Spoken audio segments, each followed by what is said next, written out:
Expérience sur le passage à la télévision numérique terrestre TNT. Lawali Dano qu'accompagne le directeur général de la RTN et celui de l'agence nigérienne de diffusion a visité la maison de la télévision nationale ivoirienne. Abdelaziz Issaka. En visite de travail en Côte d'Ivoire, le ministre de la Communication chargé des relations avec les institutions a visité les locaux de la radio et télévision ivoirienne, la RTI. Mamadou Dandanou est accompagné dans ce déplacement par le directeur général de la radio et télévision du Niger, Seydou Soumane, et du directeur général de l'agence nigérienne de diffusion, Loïc Crespin. Ils sont allés s'imprégner de l'expérience de la télévision nationale ivoirienne dans le domaine du passage à la télévision numérique terrestre, la TNT. Nous sommes dans une nouvelle ère, l'ère de la TNT, donc il est important que les services se rencontrent, échangent et pour voir comment est-ce qu'on peut affronter ce défi. Après une présentation du groupe RTI par le directeur général Fousseini Dambélé, la délégation du Niger a partagé ses préoccupations. Il s'agit essentiellement des questions liées au fonctionnement des différentes chaînes télé et radio qui composent le groupe. Des questions auxquelles le directeur général de la RTI et ses proches collaborateurs ont apporté des réponses. Une visite des studios et autres installations techniques par la suite a permis au ministre de voir de plus près le travail abattu par le personnel de la RTI. Les parties nigériennes et ivoiriennes se sont ainsi quittées avec l'ambition de pouvoir concrétiser très prochainement des projets de coproduction, de collaboration des équipes de reportage, ainsi que des échanges de programmes entre les médias audiovisuels étatiques du Niger et de la Côte d'Ivoire. Le ministre du Plan a présidé ce matin à Maradi l'ouverture des travaux du processus de l'évaluation finale du plan de développement régional 2016-2022 et de la planification pour la période 2022-2026. Plus de détails avec Abdel Fattah Moussa et Issoufou Suleiman. Contribuer à l'amélioration du développement socio-économique de la région et l'arrimage du document stratégique au plan de développement économique et social PDS 2022-2026 est l'objectif assigné à cet atelier de lancement du processus de l'évaluation du plan de développement régional pour la période 2022-2026. Un document d'orientation pour la promotion du développement harmonieux et intégré de la région. Il nous faut affiner davantage l'état des lieux en matière de capital humain, de modernisation du monde rural, d'infrastructures et équipements, de gouvernance politique, économique et administrative, afin de bien cerner les enjeux et défis majeurs de développement de la région. La parfaite connaissance de l'existant dans ces différents domaines est un prérequis indispensable pour bien poser la problématique et définir les orientations pertinentes pour le développement de notre région pour les 5 prochaines années.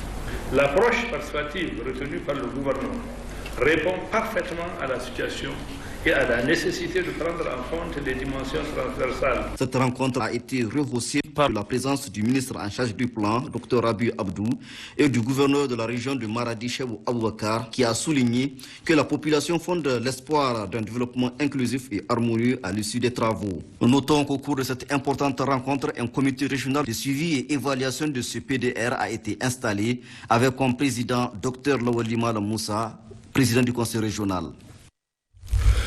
Le président de la Commission des affaires sociales et culturelles de l'Assemblée nationale a présidé la réunion de synthèse de la mission qu'il a dirigée dans la région de Dosso. C'était en présence du gouverneur Issa Saleh Harissou Garwa. La Commission des affaires sociales et culturelles de l'Assemblée nationale est en fin de mission dans la région de Dosso. Le président de la dite commission tire la synthèse de cette mission. Au terme de visites de terrain, 2 constats majeurs se dégagent. La non-effectivité de l'implantation des services relevant de la compétence de la Commission dans tous les départements visités. La similitude des problèmes dans tous les départements. Ces problèmes se résument comme suit. Au terme du secteur de la santé, l'insuffisance du personnel, l'exiguïté des locaux et insuffisance des lits d'hospitalisation, le problème de remboursement des frais liés à la gratuité des soins, la vétusté ou la panne de plusieurs appareils au niveau des services, le manque de maintenanciers pour prendre en charge les réparations de ces appareils, l'existence des blocs opératoires dans tous les centres hospitaliers du département, sauf à Birningaouré. Au niveau de l'éducation, manque de moyens roulants, insuffisance des enseignants, insuffisance du personnel d'encadrement, insuffisance des tables bancs, un nombre élevé de classes en période tant au secondaire qu'au primaire qui impacte sur le temps scolaire, un faible taux de réussite aux différents examens scolaires, insuffisance des infrastructures d'accueil, insuffisance de fonds de fonctionnement, etc. Au regard de tous les problèmes soulevés, la Commission des affaires sociales et culturelles, fidèle à sa tradition, va élaborer un rapport détaillé et déposé au bureau de l'Assemblée nationale. Procéder dans un bref délai à l'audition et ou à l'interpellation des ministres relevant de sa compétence pour comprendre davantage les problèmes. Notons qu'auparavant, le gouverneur de la région, Al-Bashir Aboubakar, a apprécié cette initiative de l'Assemblée nationale avant de souhaiter à ses députés nationaux un bon retour dans leurs foyers respectifs. La Commission défense et sécurité de l'Assemblée nationale a, elle, séjourné du 19 au 21 août dernier dans la région de Zender. Cette mission a procédé à l'évaluation de la situation sécuritaire au niveau régional et le fonctionnement de quelques conseils départementaux de sécurité. Mato Toraki, Laoli Ousseini. Cette commission de l'Assemblée nationale est compétente dans l'organisation générale de la défense et de la sécurité, la politique de coopération en matière de défense, entre autres.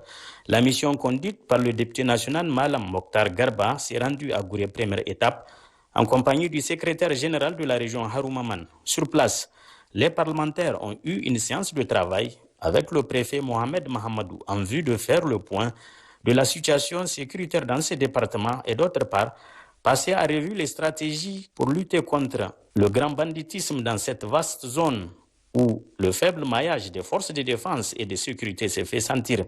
À la fin de cette séance de travail, les députés ont visité la brigade territoriale de la gendarmerie, un bâtiment exigu et vétuste qui date de 1959. Le centre d'incendie et de secours sapeurs-pompiers. Au commissariat de police, les députés se sont intéressés au bureau de l'Office central de répression du trafic illicite des stupéfiants, la direction départementale de l'environnement et le camp de la garde nationale. À Myria, deuxième étape, la préfète Mme Youssouf Baraka a partagé avec les membres de la mission la situation sécuritaire ici. Après les échanges, la mission a noté avec satisfaction que la situation est relativement calme. La seule préoccupation soulevée est la suppression de la barrière de sécurité sur la nationale numéro 1 en rentrant dans le département. Même exercice dans le département de Kanché. Ici, les différents intervenants ont demandé l'adhésion et le soutien de tous pour lutter efficacement contre le trafic de tout genre et particulièrement la problématique de la question des migrants. À Zender, dernière étape, c'est au tour du gouverneur Lawali Ahmad Madougou que le Conseil régional de sécurité s'est réuni. L'objectif de ce cadre d'échange est de faire la situation sécuritaire au niveau régional. L'insécurité n'est pas installée dans la région de Zender, même s'il y a quelques poches.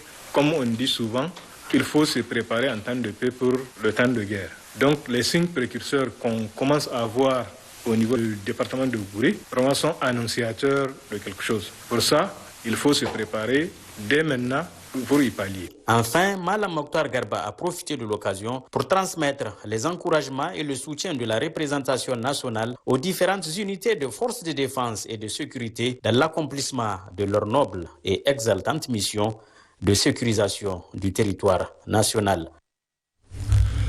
Le gouverneur de la région de Marseille, ce matin au centre hospitalier régional lycée Tanki de l'état de santé des blessés suite à l'attaque à main armée effectuée par des bandits dans le département de Guidarumji. Mohamed Ismail Abdelkarim Boubacar. La délégation conduite par le gouverneur de la région de Maradi s'est d'abord rendue à l'hôpital régional de Maradi pour s'inquiéter de l'état de santé des blessés par balle de l'attaque perpétrée dans les villages de Meroufa et Maïtunguluma, attaque qui a fait 3 morts et 3 blessés. La délégation s'est ensuite rendue à Meroufa et Maïtunguluma dans le département de Guédarumji où l'attaque s'est produite. Ils ont échangé avec les différents chefs des villages. Échanges au cours desquels les chefs de village ont exposé leurs problèmes et présenté des doléances aux autorités qui, à leur tour, ont rassuré ces populations. Le gouverneur a par ailleurs présenté ses condoléances et celles des plus hautes autorités de notre pays aux familles des victimes et à la population des villages endeuillés et a exhorté ces populations à plus de vigilance et de collaboration avec les forces de défense et de sécurité pour assurer leur sécurité. De son côté, le gouverneur de la région de Dosso était hier à Zumbu, dans le département de Tibiri, où il est allé constater des dégâts causés par les eaux. Ali Hachimou Moussa Namaya. Dès son arrivée, le gouverneur de Dosso, Al-Bashir Aboubakar, est allé constater de visu l'ampleur des dégâts. Fort heureusement, on ne déplore aucune perte en vie humaine, mais le dégât est lourd. Le directeur départemental de la protection civile de Tibiri nous dresse ici un bilan provisoire des dégâts. Le département de Tibiri a enregistré, côté ménage, sinistré 449. Nombre de champs inondés, 281, qui fait 99,1 hectares. Nombre de maisons, 212 effondrées. Nombre de puits endommagés, 2 à Toulouse, Madi. Nombre de mosquées, 1 à Zumbu. Nombre de cimetières, 1 à Zumbu. Le gouverneur de Dosso, Al-Bashir Aboubakar, a de son côté exhorté la population de Zumbu à plus de vigilance et surtout de respecter les consignes données à la lettre pour éviter toute éventualité de contamination. La situation est très critique. En dehors de la commune de Doméga, il y a 2 autres communes aussi où il y a eu d'importantes inondations. Nous attendons maintenant les rapports définitifs pour vraiment lancer un appel à l'endroit des partenaires pour qu'ils puissent venir aider cette population. Je voudrais, au nom des plus hautes autorités de notre pays, rassurer la population de ces villages ou du département de Tibiri que les dispositions sont déjà prises pour leur apporter assistance. Par conséquent, j'invite la population au respect, au respect des directives données par les services techniques départementaux, car il y a des réels risques sanitaires qui sont liés à la contamination des eaux. La délégation est allée au niveau de la mini AEP du 10 villages qui fonctionne H24 par un système d'alimentation de panneaux solaires. Et selon les techniciens de l'hydraulique, cette mini adduction d'eau potable peut desservir toute la population et au-delà, sans grande difficulté. Le gouverneur de la région de Zinder était pour sa part dans le département de Kanché. Il est allé transmettre les encouragements des plus hautes autorités du pays aux éléments de la police nationale qui ont mis la main sur un important lot de produits de contrebande. Mato Toraki, Lawali Hussein.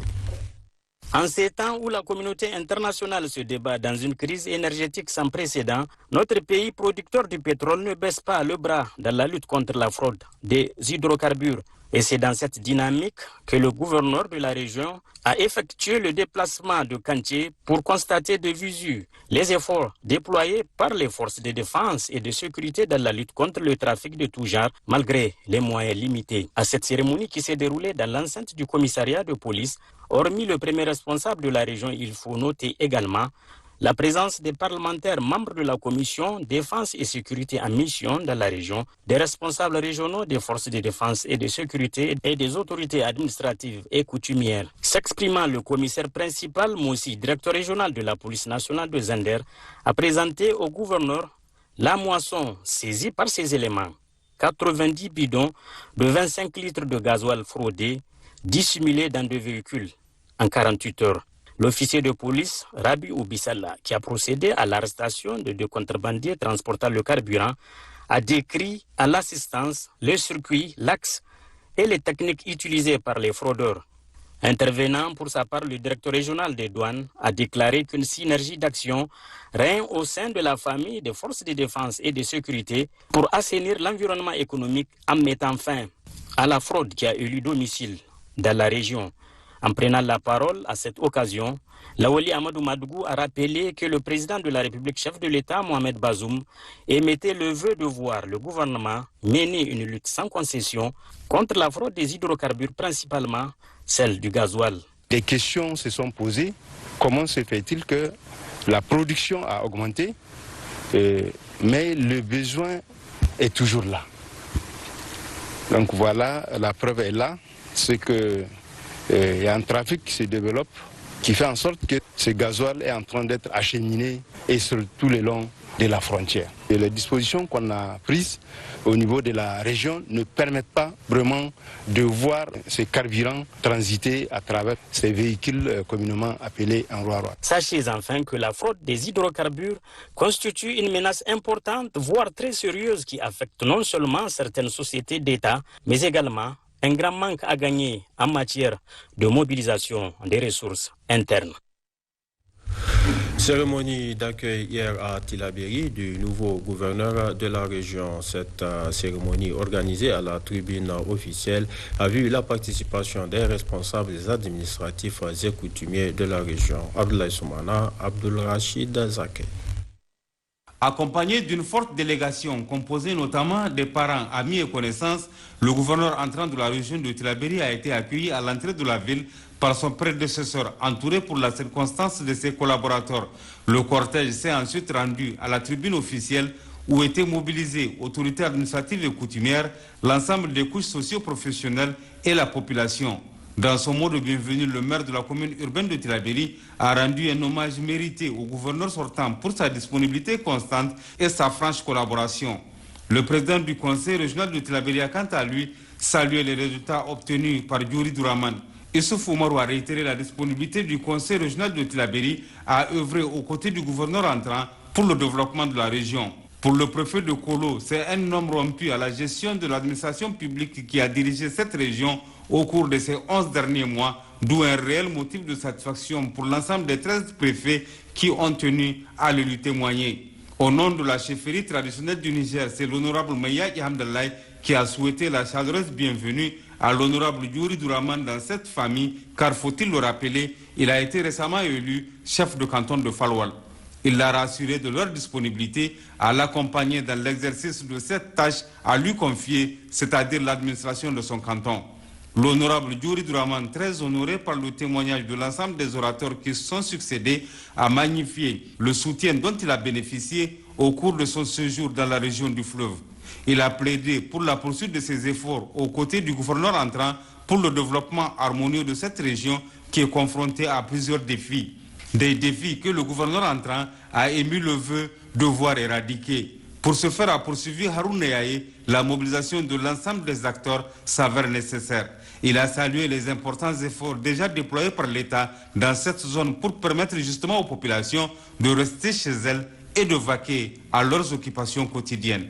Notez que la veille, les responsables régionaux, partenaires au développement et l'ensemble des couches socio-professionnelles sont allés dire au revoir au gouverneur sortant de la région. C'était au cours d'une réception organisée à cet effet, à occasion d'échanges des témoignages officiels de satisfaction.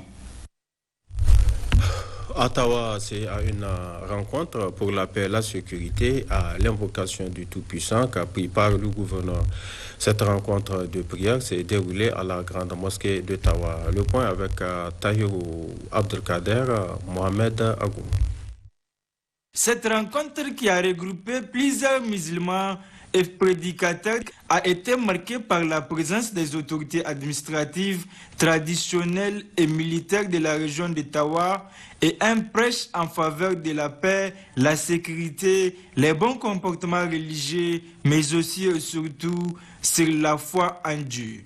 Dans l'enceinte de la grande mosquée d'Ottawa, avec la participation de plusieurs fidèles musulmans, après le prêche de Cheikh Issouf Sidikou, le gouverneur de la région d'Ottawa et le chef de canton d'Ottawa ont chacun de leurs interventions salué la présente initiative en faveur de la paix, la sécurité et la foi en Dieu, tout en exhortant l'ensemble des fidèles musulmans présents à cette rencontre à faire des doigts pour que Dieu, le miséricordieux, nous gratifie d'une saison hivernale féconde et d'une paix durable au Niger et dans l'ensemble des pays. Durant 7 jours, plusieurs thématiques seront développées dans le cadre de cette rencontre religieuse combien importante pour la consolidation de la solidarité et la fraternité entre les fidèles musulmans.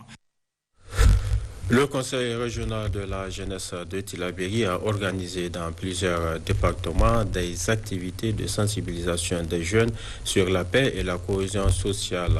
Ces activités ont été financées par la haute autorité à la consolidation de la paix.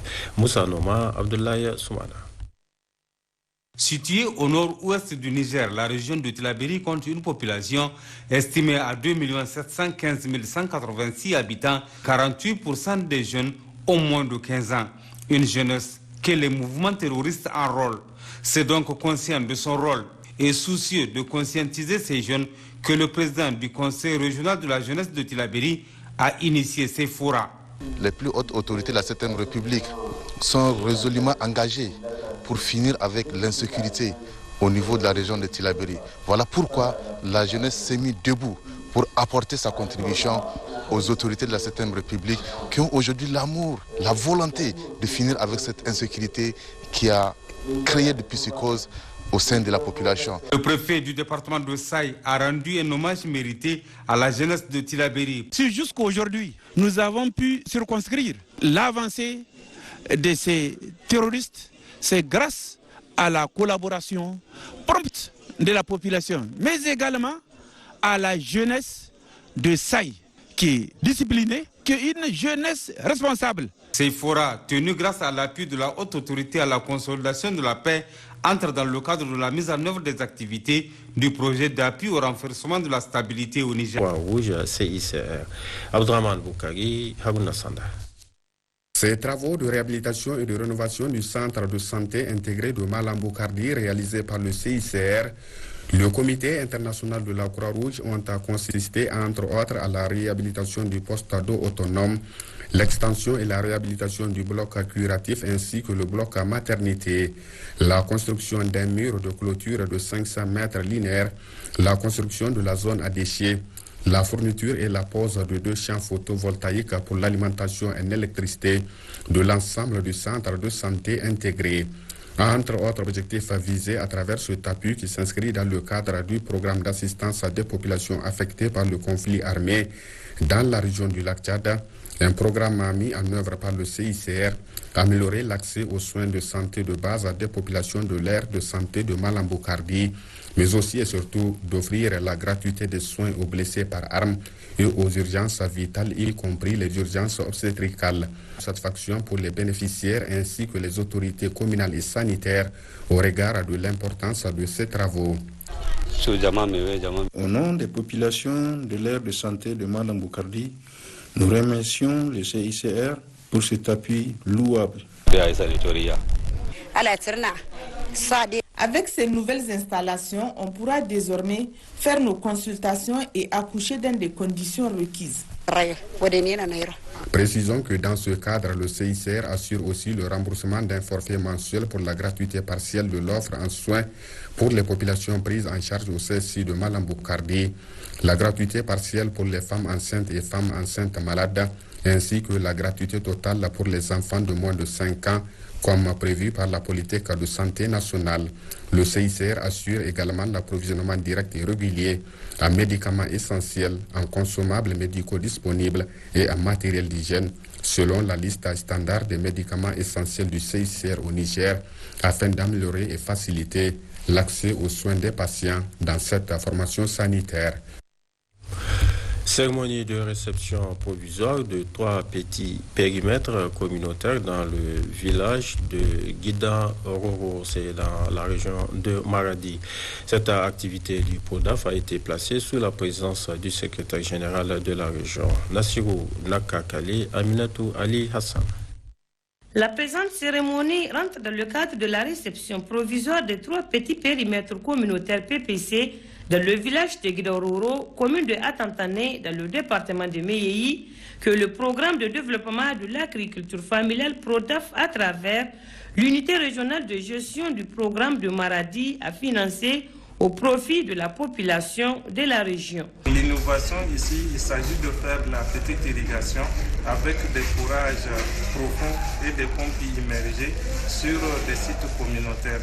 Ici, nous venons de faire la réception au niveau du village de Guidaroro où nous avons 5,5 hectares et nous avons 130 bénéficiaires de 500 mètres carrés et le coût de l'activité tourne autour de 80 millions. Cet appui combien salutaire permettra à la région de Maradi d'une part de minimiser le déficit céréalier des campagnes agricoles et de développer d'autres activités génératrices de revenus afin de réduire l'exode massif des jeunes vers les pays frontaliers, a souligné le secrétaire général adjoint du gouvernorat de la région de Maradi, Ousmane Kourejakou, en réceptionnant ces PPC. Je lance un appel à la population bénéficiaire à une mise en valeur effective des périmètres réalisés et une gestion durable des infrastructures. Quant aux services techniques, je demande un encadrement de proximité pour que ce joyau puisse profiter pleinement à la population bénéficiaire. Il est à noter qu'une première récolte de la campagne sèche a déjà eu lieu et actuellement, la campagne d'hivernage est en cours. Une visite guidée sur le site a mis fin à la cérémonie. Le secrétaire général de la préfecture de Tillabéri a présidé à Tokay-Goria la cérémonie de lancement de l'opération de récupération des terres. Cette opération rentre dans le cadre de la mise en œuvre des activités du projet pro-emploi de l'ONG ABC Écologie. Amadou Ibrahim Abdoulaye Soumana. La dégradation des ressources naturelles, la question sécuritaire et le faible pouvoir d'achat des femmes et des jeunes sont entre autres défis qui minent le département de Tillabéri. C'est donc pour atténuer la souffrance des populations que le projet Pro-Emploi, mis en œuvre par l'ONG ABC Écologie, mène plusieurs activités dans ces zones d'intervention. La présente cérémonie qui s'est tenue à Tokay-Gouria, dans la commune rurale de Kourté, consacre le lancement des activités de récupération de terre. Pendant 6 semaines, donc, près de 435 bras valides des deux sexes seront mobilisés en rotation toutes les 2 semaines, soit 1305 travailleurs. Des travailleurs qui seront rémunérés à 30 000 francs CFA pour la durée du travail en raison de 2500 francs CFA par jour. Les activités ciblées par le projet qui nous réunit, notamment la récupération des terres, à travers l'approche Cash for Work, permettra aux jeunes et aux femmes de pouvoir développer des activités génératrices de revenus AGR.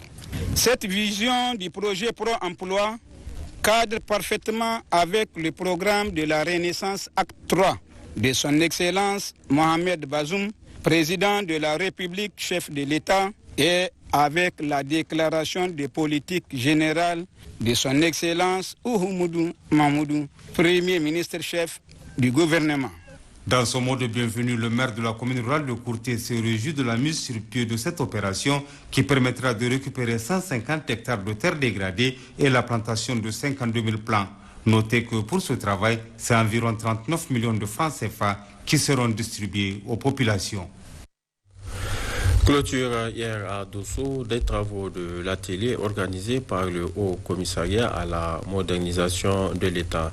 La cérémonie de clôture a été présidée par le secrétaire général de la région, Ali Hachimou Moussa Namayo. Financé par le programme d'appui à la gouvernance démocratique PAGOD, programme de la coopération suisse au Niger, cet atelier a permis aux participants d'être suffisamment outillés sur un concept nouveau qu'est la théorie du changement, dont le Haut Commissariat à la modernisation de l'État a fait appel à un expert international pour bien expliquer les tenants et aboutissants du dit concept, d'où l'entière satisfaction des participants qui expriment ici leur sentiment de profonde gratitude à travers ces témoignages. On était vraiment édifiés et nous faisons remercier d'abord le président de la République qui est sans cesse en train d'œuvrer pour l'innovation. Et merci beaucoup pour le conférencier, l'expert. Et on fait que remercier le Haut Commissariat aussi qui a donné vraiment du talent. Mais il nous faut du changement. Sans le changement, nous ne pouvons pas aller loin. Nous sommes satisfaits de la formation et nous sortons ici outillés pour pouvoir conduire nos activités avec succès. Dans son intervention, le secrétaire général de la région de Dosso a salué cette noble initiative du Haut Commissariat à la modernisation de l'État qui a élargi cette formation au niveau régional et local. Je voudrais tout d'abord, Monsieur le Haut Commissaire, vous remercier pour avoir pris cette initiative, celle d'étendre le renforcement des capacités que vous menez au profit des cadres du niveau central, au cadre des administrations déconcentrées de l'État. En élargissant vos formations aux responsables des services déconcentrés, vous satisfaisiez à un besoin et une forte demande longtemps exprimée par les concernés. Au Niger, faut-il le rappeler, le niveau régional et local sont à la fois les lieux de mise en œuvre des politiques publiques et des lieux de conception et d'élaboration de programmes et projets. Pour joindre l'utile à l'agréable, des témoignages officiels de satisfaction ont été remis aux participants pour leur assiduité et abnégation dont ils ont fait montre tout au long des 3 jours de travaux. Geste suivi des photos des familles qui sanctionnent la fin du dit atelier. Lancement hier à Niamey des activités de l'ONG La Voix d'une mère, une initiative de mamans engagées pour une meilleure éducation des enfants et la lutte contre la dépravation des mœurs. Abdelaziz Issaka, Boubacar Imran Maïga. Autorités administratives, élus du peuple, forces de défense et de sécurité, femmes qui abordent fièrement le statut de mère et jeunes se retrouvaient au palais du 29 juillet pour cette cérémonie qui marque le lancement des activités de l'ONG La Voix d'une mère.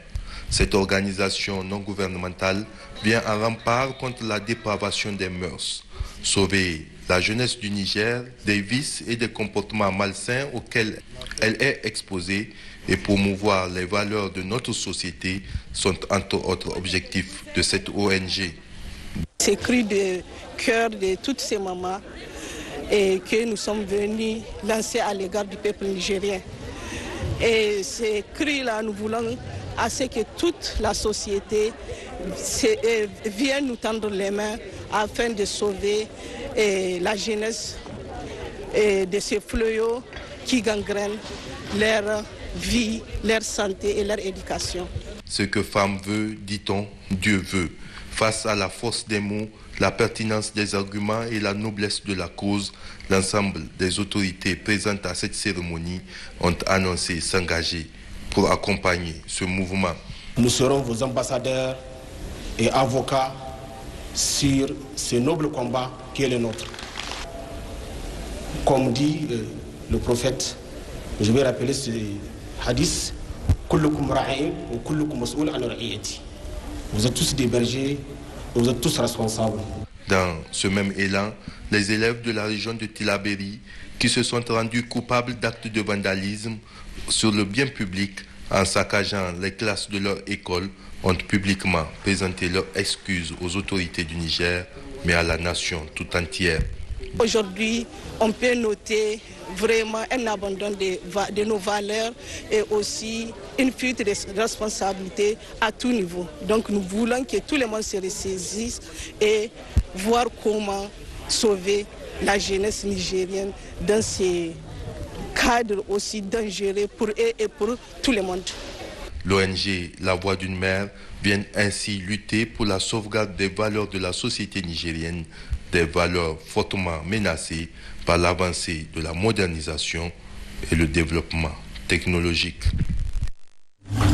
Le cabinet leader d'Afrique, en collaboration avec le projet Village Intelligent, a organisé une séance de formation des jeunes. Cette formation s'est tenue en prélude à la 4e édition de la Journée nationale des jeunes leaders. Aïcha Sadiko, Mahamadou Agoumo. Le cabinet Leadership en collaboration avec le projet Village Intelligent, financé par la Banque mondiale, a organisé la 4e session de formation de sélection des jeunes ambassadeurs sur le plan national et régional du pays. En effet, le nombre sélectionné est de 15 ambassadeurs par région, à l'exception de Niamey.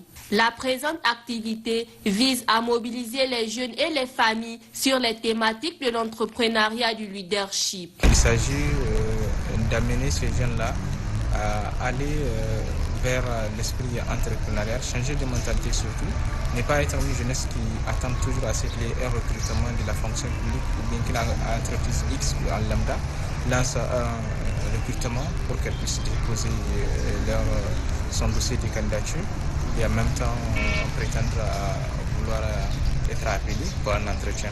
Donc nous avons eu à faire un constat au début, c'est qu'il y avait plusieurs jeunes qui viennent demander un stage, des milliers de jeunes qui viennent demander un stage au niveau du cabinet.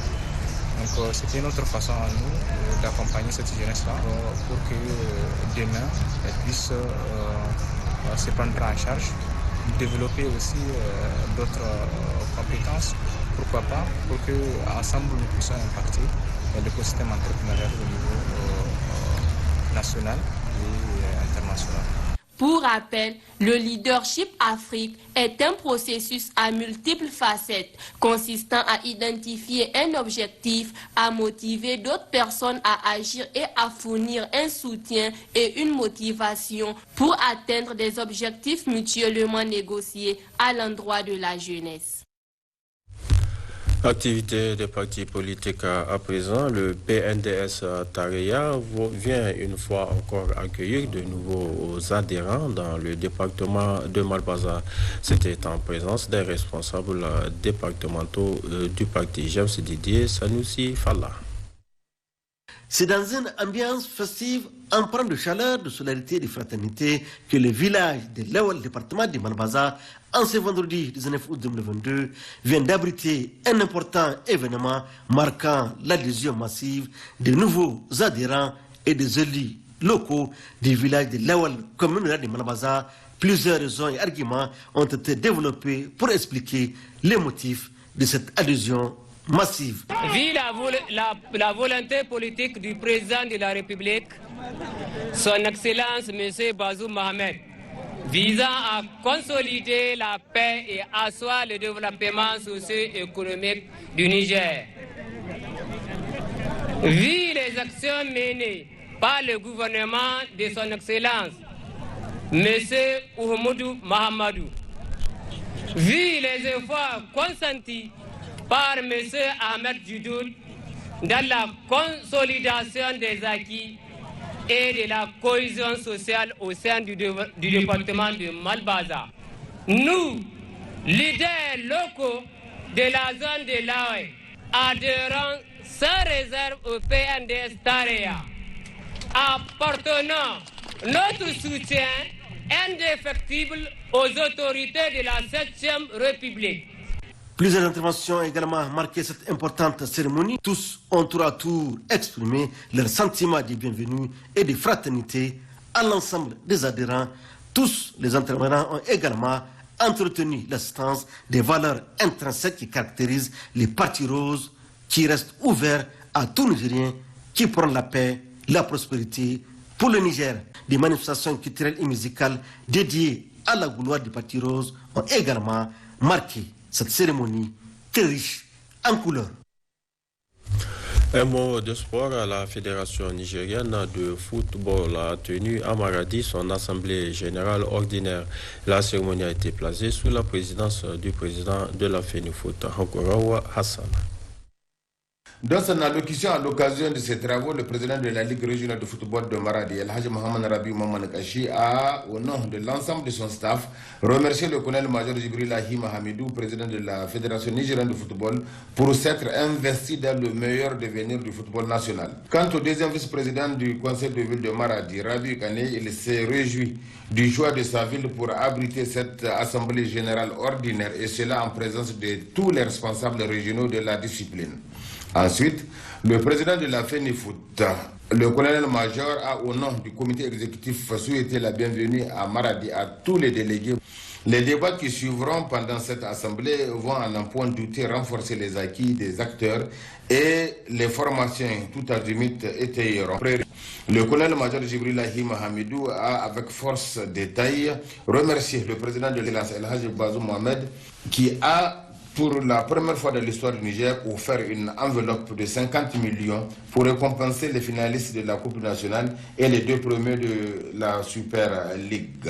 Il s'est ensuite étendu sur la saison écoulée et les différentes joutes dans lesquelles le Niger, avec ses équipes nationales, est en train de bien vouloir inscrire son nom au firmament des nations qui gagnent. Ces défis ne paraissent pas insurmontables, surtout si les acteurs jouent leur rôle. L'État, la FiniFoot et toutes les composantes, c'est-à-dire les ligues, les clubs, sans oublier les autres partenaires. Je ne terminerai pas mon propos sans remercier et témoigner de toute notre gratitude à l'endroit des plus hautes autorités du pays, au premier rang desquelles le président de la République, chef d'État, son Excellence Mohamed Bazoum, qui n'ont de cesse, à chaque fois que de besoin, soutenu la FiniFoot. Nous savons pouvoir compter sur leur engagement dans l'accompagnement de la jeunesse nigérienne pour son épanouissement à travers le sport. Enfin, le secrétaire général du gouvernement de Maradi, Sadou Ibrahim, a tout d'abord remercié chaleureusement le colonel-major Jibrilahi Mahamidou, président de la FiniFoot, pour s'être particulièrement intéressé à la prise en charge entière et pleine de la supportrice de football national et de l'équipe Jean Gouarzo, en particulier Rabi Jean Gouarzo, malade il y a de cela 2 ans. La région de Maradi a toujours bénéficié de la bienfaisance du comité exécutif de la FiniFoot. L'implantation au niveau stade régional d'une pelouse synthétique de dernière génération et la construction des sièges de l'association régionale de football qui abrite les présents travaux en sont une parfaite illustration. Pour joindre l'utile à l'agréable, après l'Assemblée générale ordinaire, les participants se sont transportés au stade régional pour assister à la finale entre Abzin Football Club d'Agadez et Ouragan Football Club de Niamey, qui a d'ailleurs triomphé de son vis-à-vis par un but à rien. Le bulletin météorologique, et c'est pour clore cette édition. La météo prévoit en cours de nuit une persistance des activités pluvio-orageuses sur l'Ader et l'Aïra. D'autres activités pluvio-orageuses sont également prévues sur le Manga et le Damagaram. Voilà, mesdames, messieurs, point final de ce journal. Merci de l'avoir suivi. Excellente suite de programmes sur Télé Sahel. Au revoir.